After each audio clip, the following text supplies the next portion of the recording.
Imigani igice ca 20 umurongo wa 4 haravuga ngo mu gihe c'imbeho umunebwe ntakunda kurima, nico gituma mwiyimbura ajya gusegerereza ntagire ico aronka.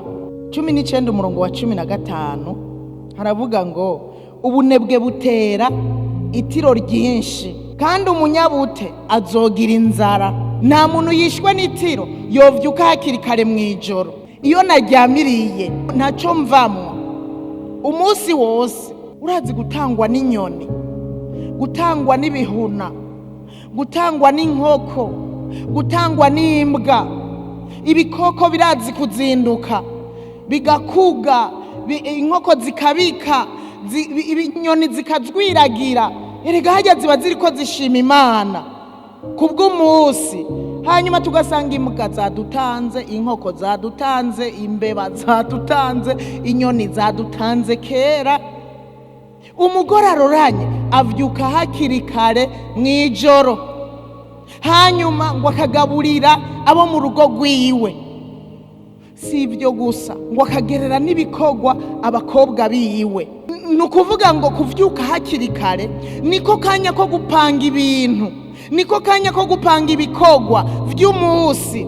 Atari ivy'iwawe gusa, ariko ugapangira n'abari mu nzu, uretse kubagaburira ukabapangira n'ibikorwa.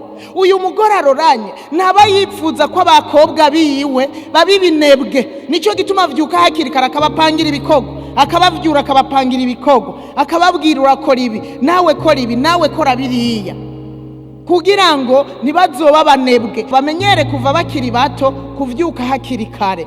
Burya umuntu atamenyereye kuvyuka hakiri kare akiri muto, nukuri bitagoye amaze gukura. Burya icoba ciza nuko abana bacu uno munsi tubareresha kubavyura hakiri kare. Umunebwe avuga ngo harakanye muri iki gitutwe, reka nsinzira agatiro na gakeya. Umunebwe ngwisi kiriho, imbeho n'ubushuhe bizogumaho. None mu mbeho ntituzorima?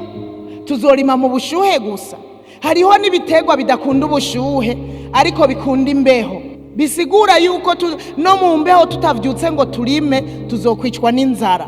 Kandi bene uyu muntu ngo mwiyimbura acaja gusegerereza.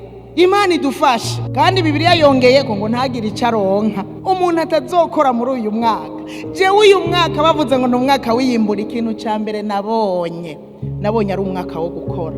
Nitwabiba tuzokwimbura.